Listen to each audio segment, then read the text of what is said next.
Convene this meeting Convene this meeting of the Joint Conference Committee on Senate File Number 2. Would you please take the roll?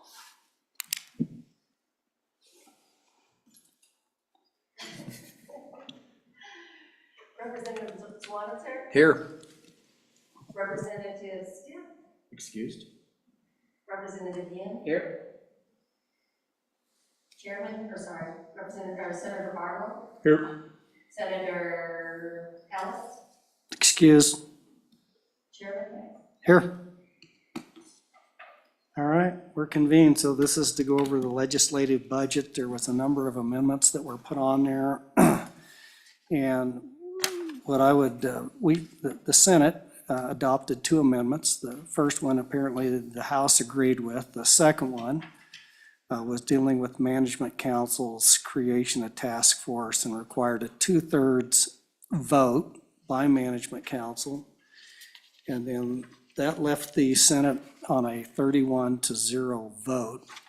Went down to our colleagues in the House, and then the action taken of the House was delete the second reading amendment of the Senate, number 2, further amended to bring in and create 2 additional task force with an additional appropriation associated with those for the regulatory reform and the mental health task force. And so the difference right now is the House stripped out the Senate amendment and then brought in another amendment that created 2 task forces. Is that the way everybody would agree is the scenario?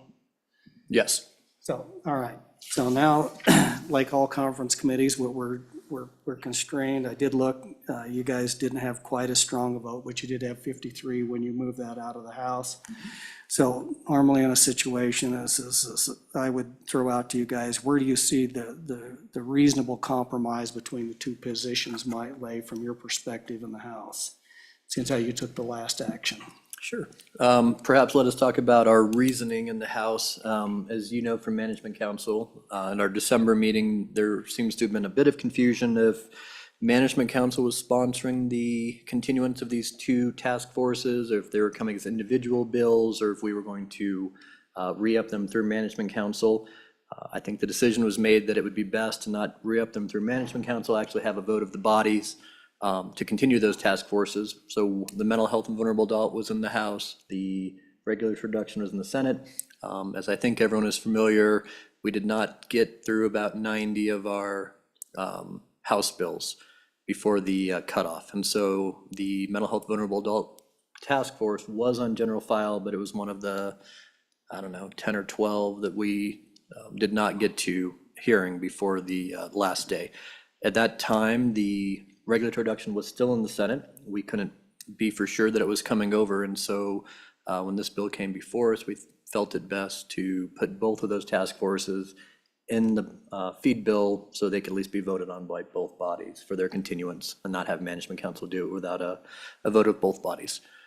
And on the other amendment, there is some discussion if we wanted to set a precedent on Management Council having to have 2/3 for any new task forces, and the House felt best that that was not a precedent we, at least the majority of us, wanted to set. So where does the intermediate step? I believe from talking to everyone, at least on the House side, there is strong support for both of these task forces to continue in 2024. So if you want to talk about those first, I'm not sure, let's maybe ask why the Senate decided not to agree to the brilliant amendments of the House when it came over for concurrence. But at least as a starting point, we would probably like to continue both of those task forces. So thank you, and Senator Barlow, anytime you want to jump in here, but I'm not going to argue over the intellectual capacity of one House's amendments over the other. I think we could end up in a long-term rhetorical argument and never get anywhere on that. So, and I think it's very important that what you said is we wanted to bring these before the bodies to have those discussions. That was part of the discussion at Management Council in December, was everybody ought to have an opportunity. We did pass out the regulatory task force to you guys at a 31-0 vote out of the Senate. So we were very strong in support of that. It's sitting in the House right now, and as I understand it, it's been sequestered away in a drawer someplace down on the other end of the building. So there's apparently a reluctance of the House to hear that. We have never heard and had the opportunity to debate the mental health vulnerable adult task force. We were never given a vehicle to do that. This just says there shall be. I don't know what's in there, what the intent is. We haven't had an opportunity to review that, debate it.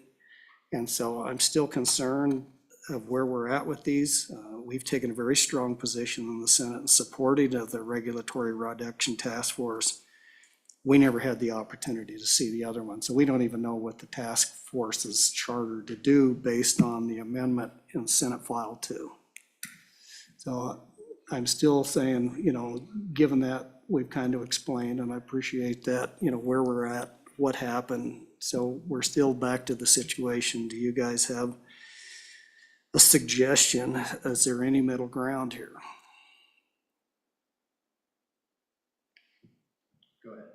Mr. Chairman, thank you. So the Mental Health and Vulnerable Adult Task Force, as you know, Mr. Majority Floor Leader, has been around for several years. And I think the intent on the House side of the amendment was that it would be a continuation of the existing task force, which is why I don't think that there was any need to define the duties there, just because we've been going through with that task force for the last 3 years. And so I think the House generally knew what that meant, which is why it passed the amendment pretty wholeheartedly. I want to ask, I think I'll say my personal view, I think putting the vote requirement is a bad precedent to set in the budget. And so what I would go with is not having that vote requirement and keeping both task forces in the budget. But if there's a desire for something different, I think I would love to hear it. Mr. Chairman, so just to be clear, you're talking about, so just so I'm clear, you're talking about adopting the House positions. I mean, because that's what when we get down to it, we're gonna adopt or delete and further amend. And what I just heard was adopt House Standing Committee 1 and House Committee of the Whole 2. Is that accurate? Mr. Chairman, yeah, I mean, that was only just something to throw in the air. It was not a motion to the effect, but I think that was an accurate a way to describe it. Okay, so I'll go back to the if I could, Mr. Chairman. The Senate standing, or the House Standing Committee number 1, which struck that section 14, which was the 2/3 votes, finding an emergency exists. I mean, there's more language than just the 2/3 there. This goes beyond that. So to the point that I think was being made was the 2 that were added in the House, those are kind of ongoing activities. Some of them maybe several years, and one of them maybe just 1 year, if I remember correctly on the 1. This vote on the other side, though, it seems to me it's something new, and it's a fairly high bar. Obviously, emergency and 2/3, right? There's 2 high bars in that. So I wonder if there's a different threshold. If we keep that language as a different threshold, that would be more acceptable. Now, knowing now that the Management Council is 10 members, that has changed in the last year, and so we no longer have an odd number. We have an even number on Management Council. So I just throw that out there that one, I think the suggestion was just stick with the House position. Well, I think the Senate already said no. So is there something in a mid-place between the 2 positions? I think we would be agreeable on the 2/3 if that was a majority, but we could certainly leave the language if the emergency exists necessitating the creation of a task force. It is difficult with 10 members, 2/3 would be 7, as opposed to a majority being 6. So perhaps we're arguing over, one person's vote. But I mean, I do personally think it's important that we shouldn't just be creating task forces just to create them without, a need that exists. And I certainly think there's a need that exists for both of the task forces that we put in the feed bill. But if that would be amenable, certainly the language on only in emergency circumstances, but having the majority vote of 6 instead of 7, I believe would be agreeable and amenable to. Go ahead. Thank you. So You're on a roll. Well, so, no.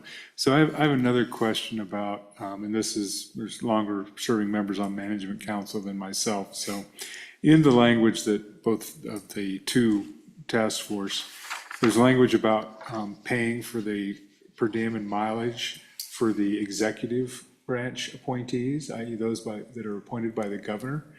And maybe Director Obrick's in the room, he can speak to this, but I don't know that we've ever done that before. We've basically given them money to do that, but I don't know that we've actually paid for, I just don't know. So if somebody on the committee knows, that'd be great. If not, maybe Matt can help assist us with the leave of the chairman, certainly. Yeah, let's ask the director as the neutral source. Mr. Chairman, I'm not aware in the feed bill before where we've appropriated that money. Now, when there's been standalone legislation for a task force, there'll usually be 2 appropriations, one to LSO and one to the governor or whatever executive branch agency will be carrying out the task force for us. But I will say this, there has been executive branch appropriations in the feed bill before, namely for gubernatorial portraits. So this wouldn't be and this appropriation is to us, to LSO. So what we would do is they would just send us the bill and Heather would pay it, which we've done before for other things. Thank you. Do you know, Director, did we provide mileage and per diem for the other members of either task force in this last interim in 2023? Mr. Chairman, that mileage and per diem, I believe, has been provided through the governor's office in their budget. So we could take out those last sentences in both of those task forces and have the executive branch personnel provide their own mileage and per diem? Yeah, and Mr. Chairman, for the agency directors, obviously this is just part of their job. So they use their agency budgets for that. It's for the members of the public, and they have been getting reimbursed through the governor's office. And I don't believe we have any members of the public on the mental health and vulnerable adult task force, but I'm assuming the regulatory reduction task force does have members of the public? That's right, Mr. Chairman. There's a member of, from the business community. There's also a representative of local governments, and there may be more. There's a lot of people on that task force. What's that? Mr. Chairman, so whoever, those are gubernatorial appointments, so that's out of our hands to begin with. We didn't set that up. If there had been legislation, we might have noted certain people or certain classes of people, but the governor had that latitude. So anyway, thank you for that help, Director. And so if it would be amenable, I think we would be okay with taking out the mileage and per diem amounts to non-legislative members, because that does seem appropriate in the feed bill, not for us to be appropriating money to executive branch appointees. And that may necessitate reducing that number, but if that number wasn't spent, it would go back into the feed bill regardless, correct? I don't know how to take that 55,000 number down to what it should be based on, I guess there's 6 members on both task forces, is that correct from the legislature? So, yeah, so Mr. Chairman, I mean, you can take it down in, I think it would be only the regulatory reduction, and probably just take it down by 10,000. So if that would be something the Senate would consider, we could certainly make that unagreeable. I believe several members of the Senate do know, what the mental health vulnerable adult task force is and what they've been doing. And I appreciate that bill did not make it over there, and I certainly appreciate that the regulatory reduction bill stalled based on this amendment language. Sometimes that's just how the process works, and but I think that bill is not, at this point, able to go anywhere. So whether or not we put it in the feed bill or we take them both out and have management council decide internally whether or not to appoint task forces, could be on the table as well, depending if what the feeling of the Senate is on putting them in the feed bill with finances.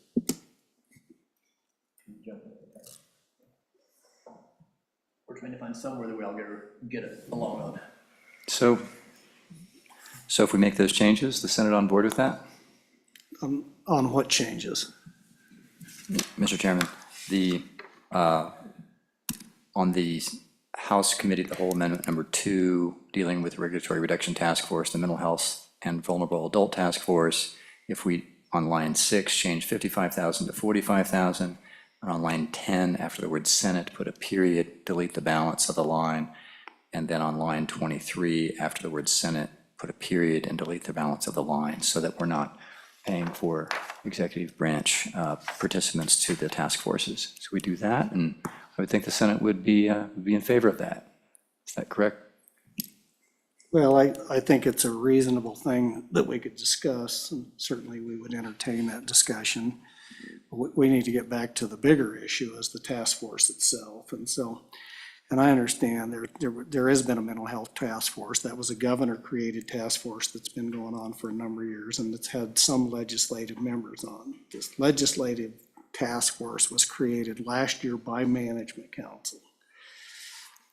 It wasn't noticed to the public that there was even going to be a discussion. Our normal protocols, put our agenda out there, advertise that we're going to take public comment on this. None of that was done. Management Council just created the 2 task forces, which created, in my opinion, some of the issues that we're trying to deal with Section 14 in here is this Management Council's actions. So I come back, well, it may have been worked on for 3 years. Only 1 year was the legislative committee. There wasn't any notice. I still don't understand why it wasn't assigned as an interim topic to the health committee. Nobody's ever explained that. We haven't had that discussion either in Management Council or on the floor of the Senate. Maybe you guys did in the House and said it's more appropriate for a task force than to assign an extra day to a standing committee. We don't know much, and I say we, other than 1 or 2 individuals that served on this on the Senate side, and this last created legislative committee don't know a lot about what's going on here. And that's always been my concern, is the legislature should be aware of when we form these as to what the purpose is, what the intent is, how we created them, and have an opportunity to weigh in on that. So I think where our position is, we tried to honor that process. There was a bill, we passed it out 31-0 on the regulatory task force. I still don't understand, because nobody's sit down and explained it, doesn't have a bill that shows all the work of the task force, what their charter is. It's the process. That's the concern, is the process. And it looks to me now we're right back to the same process that we started a year ago, other than the bill that passed out on the regulatory task force on a 31-0 vote. So, Mr. Chairman? Yep. So do you think it was a bad idea to create the Regulatory Reduction Task Force last year? Do you think they did bad work? Do you think it was? So let me make this explicitly clear. I don't think anybody thinks either one. We never had an opportunity to vote, so I'm not going to prognosticate whether it was good or bad. What the issue is it didn't follow a normal process. It wasn't even noticed before Management Council. No notice. Nobody even had an opportunity to public comment on it. It was just dropped like a bombshell. You guys that have all been chairmen know that's kind of outside our normal order of when there's something that's going to be discussed on the agenda, we put it on the agenda, it's noticed on the agenda. So to be explicitly clear, it's the process. And again, I think we've tried to follow the process and have a high degree of fidelity to allowing everybody to participate that was elected in this process. I think we've fulfilled that obligation on the Senate with passing a regulatory task force bill out. I'm not saying that these are not needed or they're not warranted and then they're not turning out good work. But I think that we should have a high degree of fidelity to a process that we establish, and that we should follow that. Again, back to the mental health task force. You guys tried to follow the process, but we never made it across the finish line. The regulatory task force, we handed it off to you guys, and whether you want to get it across the finish line or not is clearly a decision of your leadership over there. But that's, I guess that's the discussion that I, when I look at this, that's where I focus in on. And so I hope that helps edify, kind of what my concerns are, and I think of some of our committee from the Senate's position. I think all of that is fair and correct, quite honestly, right? We just had too many bills in the House, too many members, we didn't get through all of them. Was there any testimony on the Senate floor when these amendments came over that any of the members of the Mental Health Vulnerable Adult Task Force stood up and said it's necessary, important?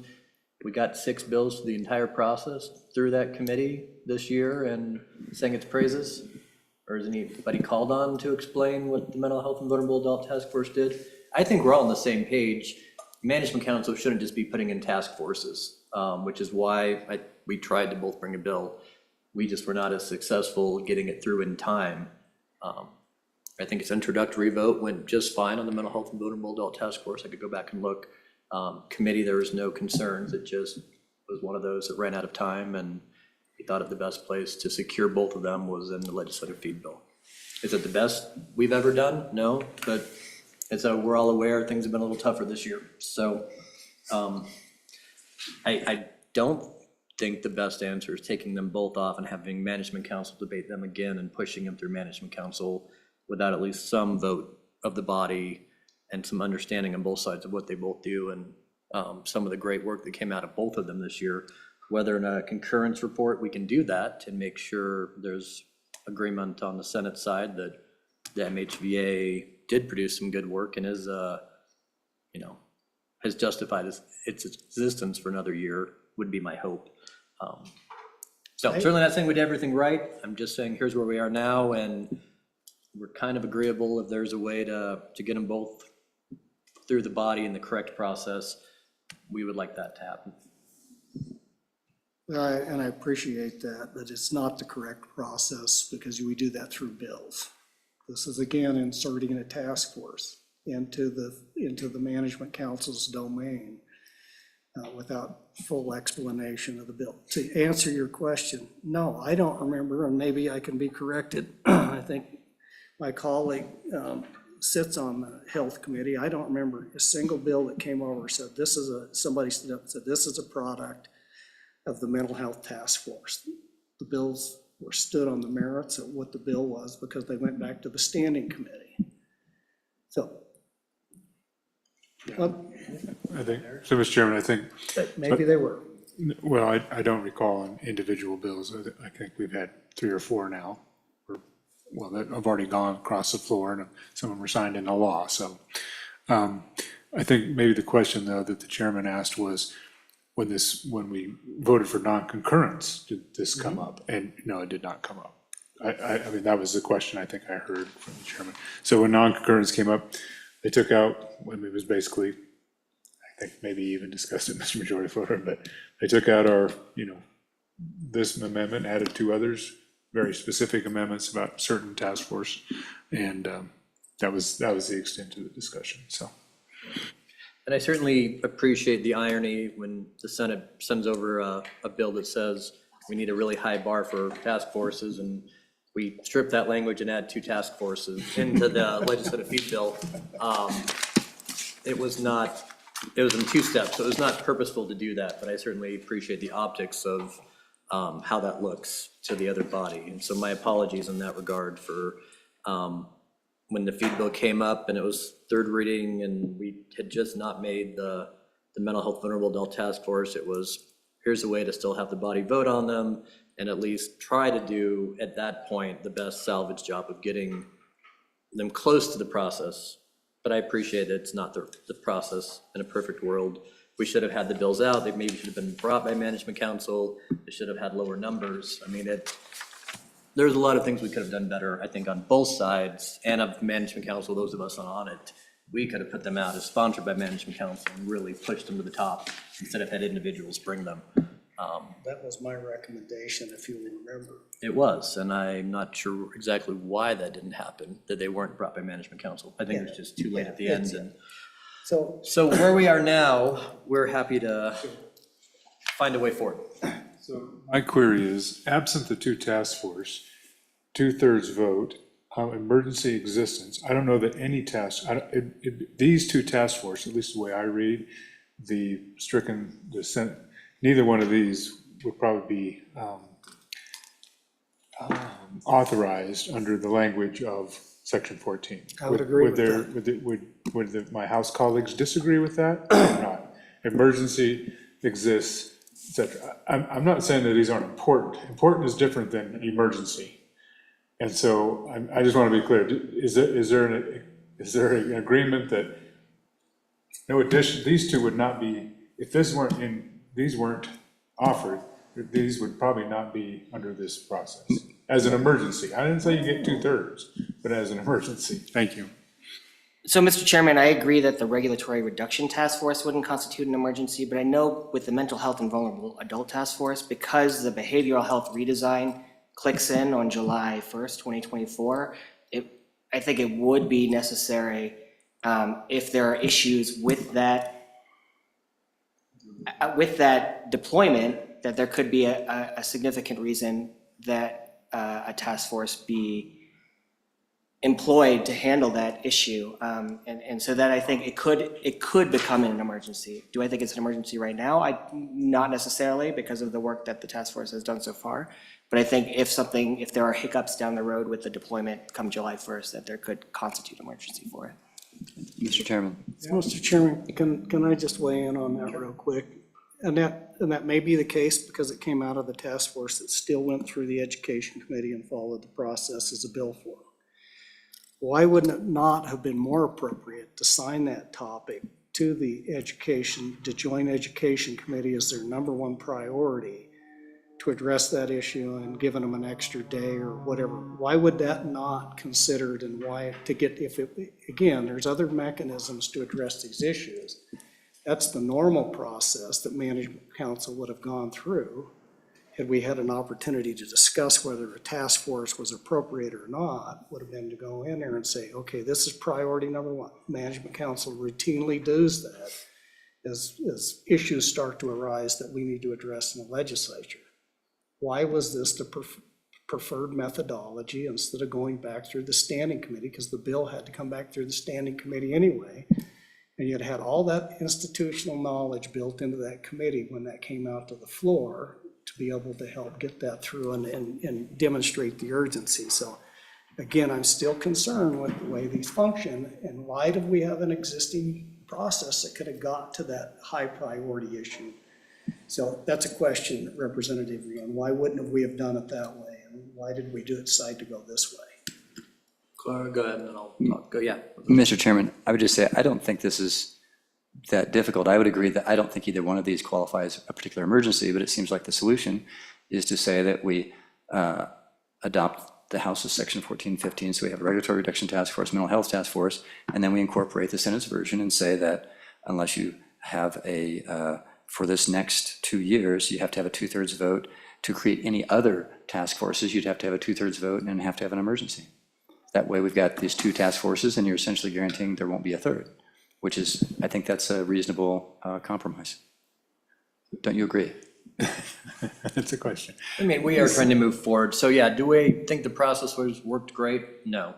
Education, it was their number one topic. Did they want to jump on mental health? After their first meeting, they decided to pursue other avenues. Whether, I don't know if that's on the House side or the Senate side, but it didn't happen, even though it was the number one issue assigned to the Education Committee. But from where we are now, however we can move forward would be great. And we can all agree the process has not been great this year. Thank you, Mr. Chairman, if I could. So it actually fascinates me a little bit that we're talking about the 68th legislature. We're not even talking about, we're talking about one interim for the 67th, and we're talking about 2 interims for the 68th. Because, and, you know, I guess 3 of you have an election between now and then, you and I don't. and that's neither here nor there. The election's not the point. The point is that will these be a priority for the next legislature, 68th? And I just throw that out there as just, anyway, just in general. And in general, is it fair to tie the hands of the next legislature by saying for the 2025 year that it has to be an emergency and it has to be 2/3 and committing them to that? I don't know. I mean, it will be a different management council, I'm sure, in a year. So it's tough to, in the 2-year feed bill, saying, here's how it's going to be as well. Anyway, motion on the table, if, Acknowledging, though, that this is these two sections are effective immediately. So this would actually, you could have an interim, this current, or the upcoming interim, they could do their thing, and then the next legislature, the 68th, Mr. Majority Floater, may not decide to reappoint, and then it goes away, just naturally. Anyway, thank you. so can we restate, the House is happy to cut off the mileage per diem for non-legislative members of both task forces. And we are agreeable to, on the new task force creation, if management council wants to either take it to majority or to eliminate the emergency language. We'd even let you choose. If it has to be an emergency, let's just have a majority. Otherwise, for any reason under the sun, we can have 2/3. Thoughts on that proposal? That feels like a good 50% halfway mark. For us, for me at least. I appreciate your enthusiasm for your position. Don't make me like storm out of the room. No.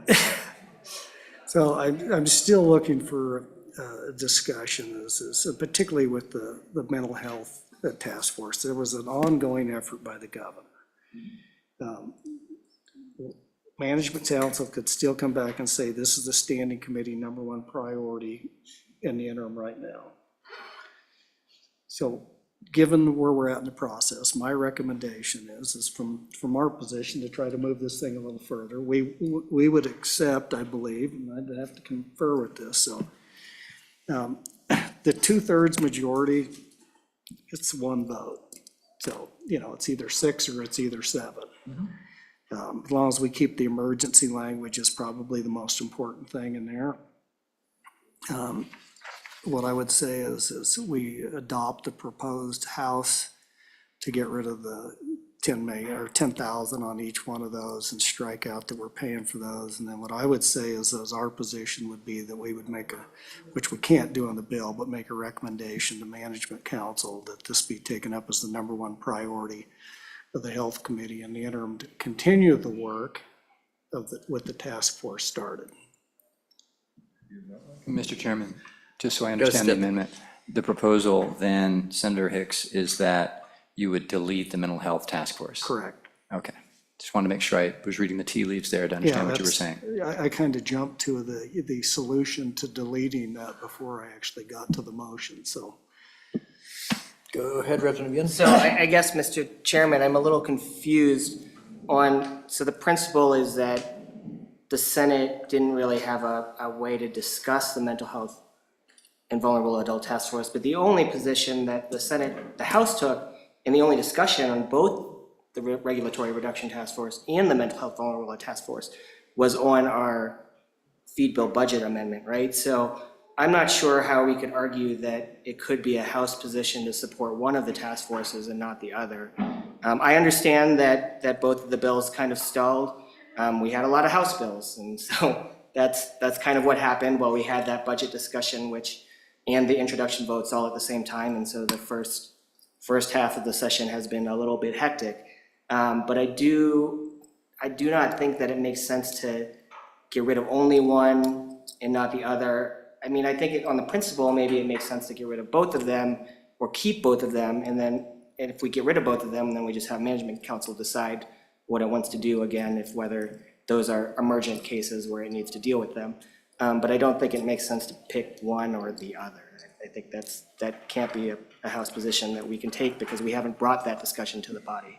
And we truly did not talk about the regulatory reduction task force in the House outside of this.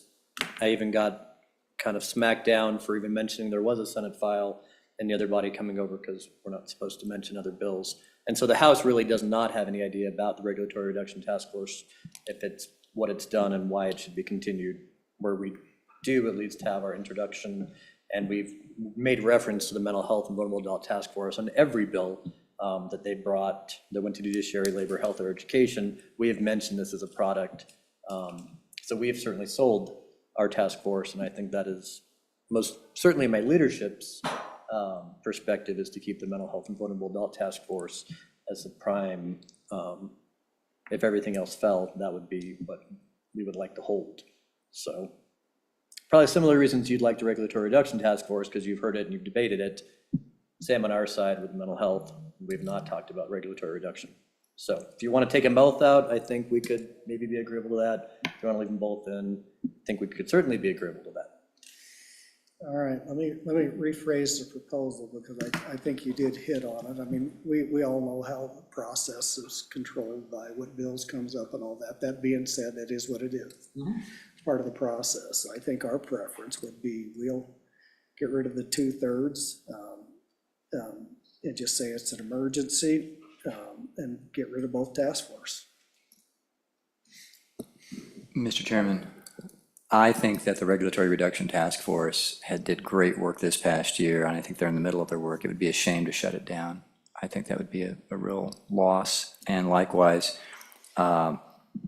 given, I haven't heard a policy reason to get rid of the Mental Health and Vulnerable Adult Task Force. I've heard a lot of process reasons, like, oh, we didn't dot the i's, cross the t's, the right committee didn't hear it at the right time.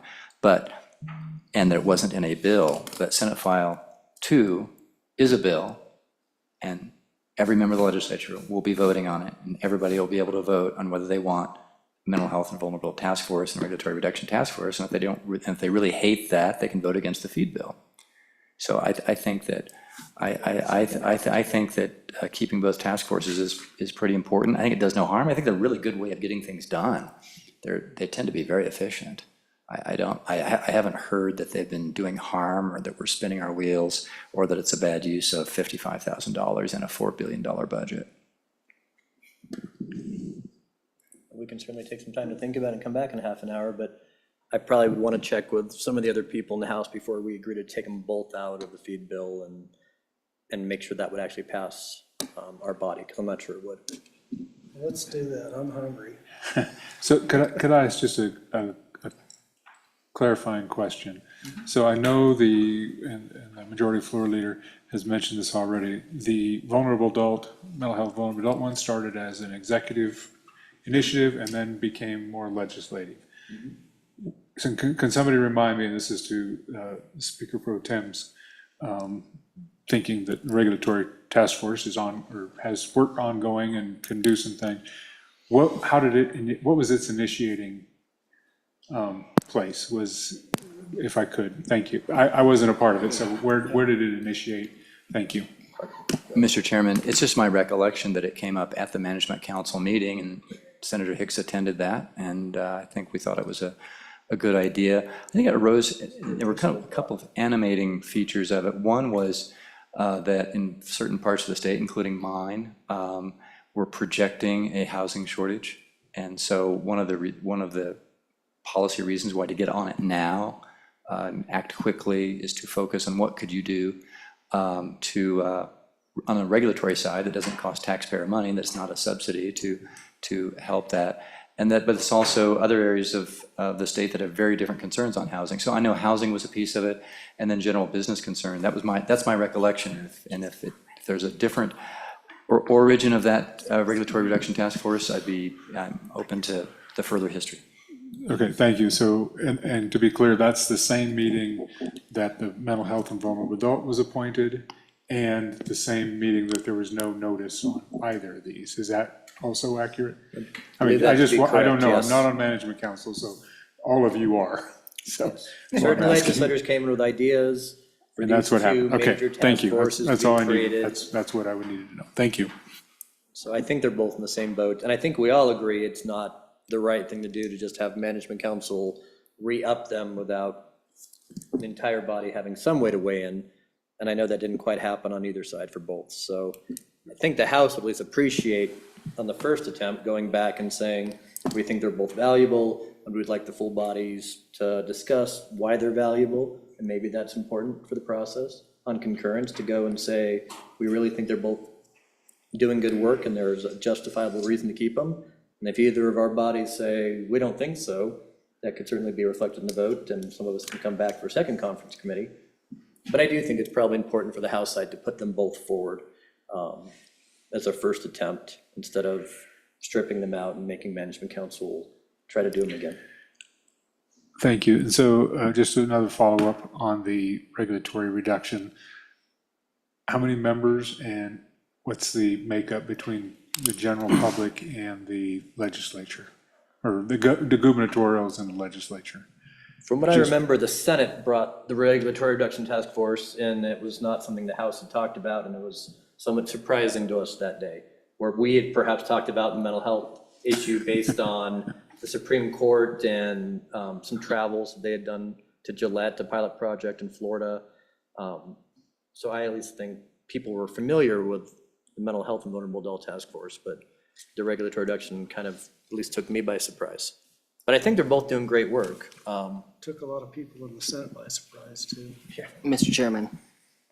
So looking at the meeting agenda on March 23rd, 2023, both were actually noticed as other business for council's consideration, Mental Health Vulnerable Adults Task Force and the Regulatory Reduction Task Force. They are both on the agenda from last March. It was our main meeting, right? Yes. We did in topics. The meeting where we talked about interim topics, March 23rd, 2023. That's why we were all so surprised when they showed up. They were probably on them late from what I See, remember. so do you guys want to take 15 minutes? Sure. So let's, Meet back at 1:15, 1:20? We're gaveling in. yeah, we're gavelled in right now. Well, We're supposed to be. and I would say it is, because of other factors in the process, almost imperative to get at least a shot at trying to get this out in the next hour or two, so we can both hopefully concur and get something to the executive branch by midnight tonight, for It's, reasons. yes. So if we need a 15-minute break, we can come back at 1:20. But hopefully we can be, We're supposed to gavel in at Are we 1 gaveling o'clock. in the Senate? Probably not. We don't know, but you were supposed to gavel at 1. Yeah, I just was wondering if we actually did. So what I'll do is let me go talk to the president. Maybe we can hold off. I know there was a number of people were concerned about, back that up about a half an hour. Let's get back down here at 1:15. Okay, thank you. What does it show?